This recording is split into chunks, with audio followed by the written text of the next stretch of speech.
Ang ibang Pilipino talaga pagka nag-isip, ayaw mag-isip. But anyway, bago natin pag-usapan yan ay intro muna tayo. Huwag kayong alis!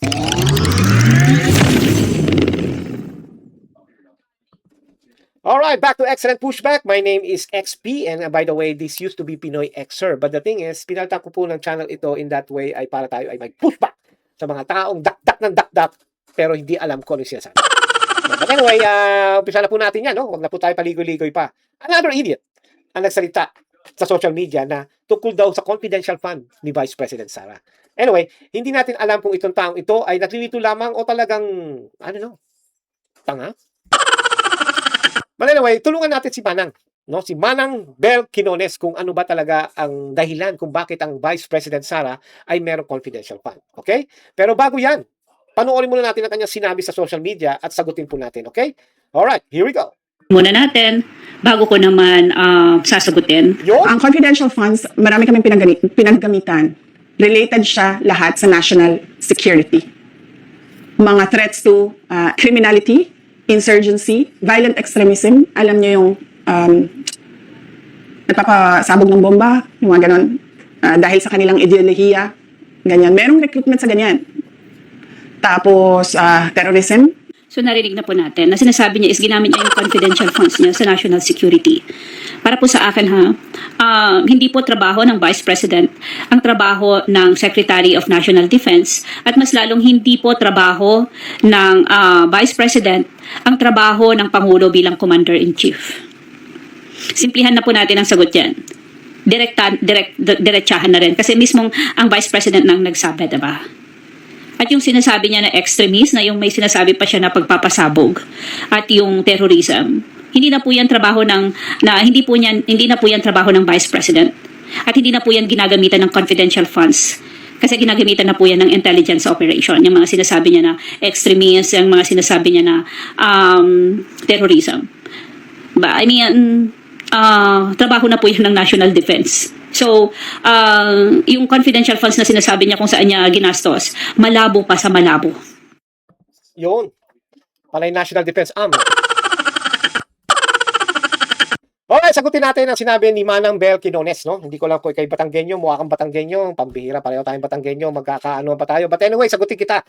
Unang-una, tama ka naman, no? Hindi naman lagi ang Vice President ay gumagawa ng mga ganyan. Diba? Usually, tama ka rin na sa intelligence defense yan, sa mga national defense, puro ka national defense. No? Isama mo ng CIDG, PNP, NBI, nandiyan na lahat. No? Kaya sila may confidential fund. At syempre, tama ka, ang Pangulo. No? Now, bago tayo mag-ano rito, I just wanna let you know na ang background kasi ni Vice President Sara Duterte, she was the mayor of Davao City. And again, sabihin mo, bakit? Hindi naman siya Davao City ngayon. Tama ka. Pero ang ibig ko sabihin, ang ate pong Vice President may background ng ganyan. And as a matter of fact, okay? As a matter of fact, kasi ikaw, puro ka national defense. No?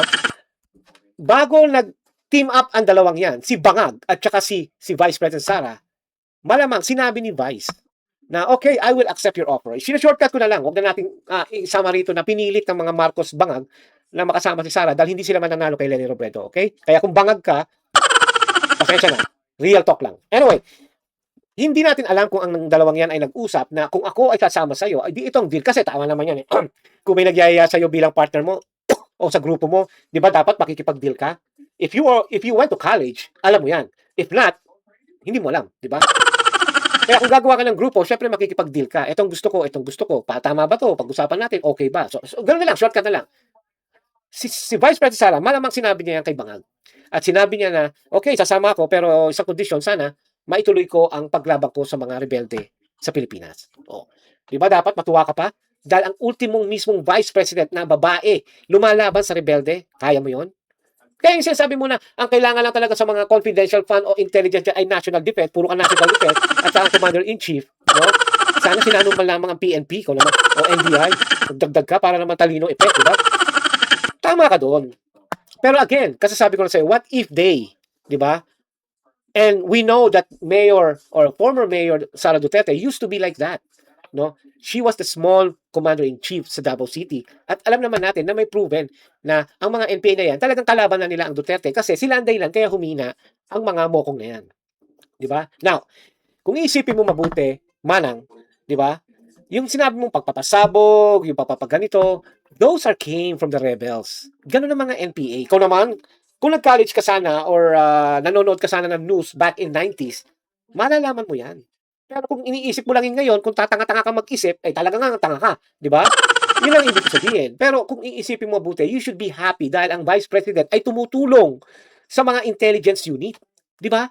Kaya yung sinasabi mong hindi mo maintindihan o kulang ang explanation ni Vice President, na-explain na. Di ba? Hindi ko na kailangan sabihin sa iyo, i-research mo na lang sa channel ko na andun lahat. Kasi kung uulitin ko to, mauubos lang ang minuto ko dito. Di ba?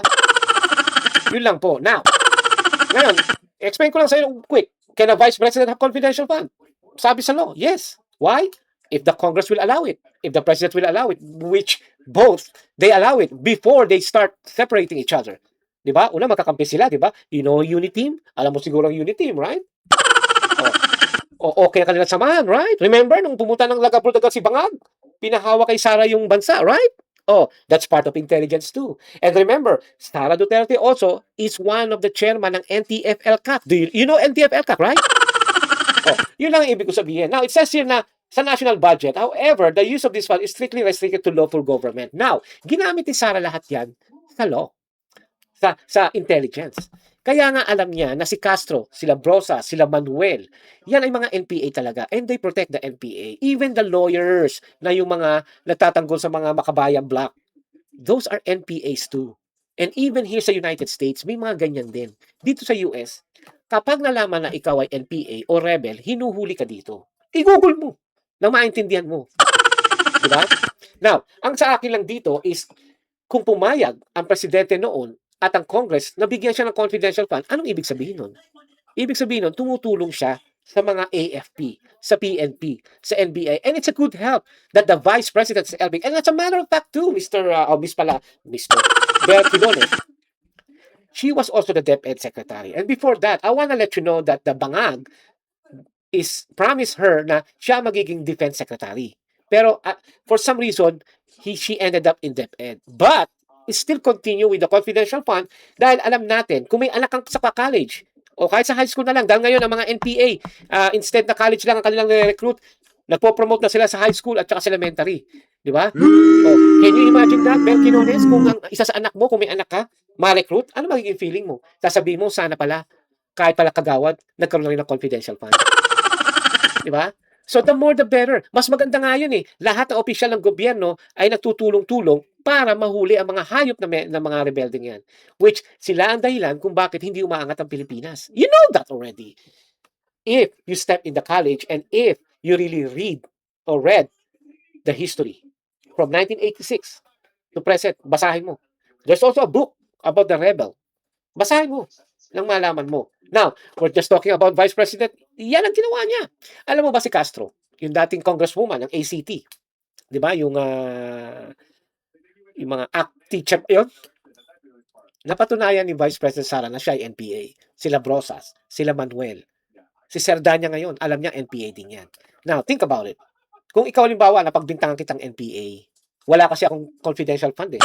Basta pinagbintangan kita. Di ba, ilalabanan mo ako ng cyber libel? O libel man lang? Dahil hindi naman totoo na ikaw ay NPA o pinagtatanggol mo ang NPA. Ganun lang yun.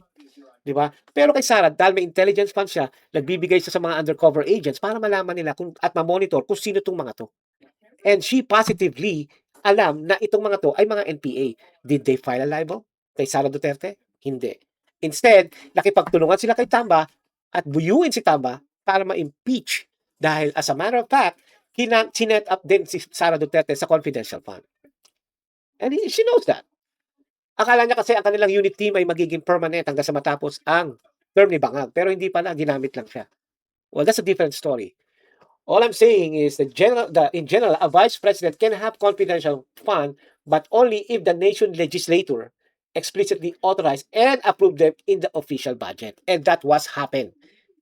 Inaprubahan. And remember na 2023, 2024, hindi niya na kinuha yung confidential fund niya dahil kinancel ng Congress. You know that, right? Pinilit pa ni Sara? Hindi. Binawasan pa nga siya ng budget sa vice presidential this time eh. Dahil ayaw nila na si Sara ay maging close sa mga mahihirap. In that way, masolo nilang mahihirap para sa 2028. Well, this is another topic. But yun lang ang example. Diba? Kaya yung sinasabi mo na hindi kumpleto ang explanation ni Sara o na kanyang grupo sa confidential fund kung saan napunta, talk to COA or go to COA Commission on Audit.com. Maintindihan mo at mababasa mo nun lahat. Kaya nga may unmodified hindi ko alam kung unmodified opinion or something. Yun lang ang ibig kong sabihin, mga parts.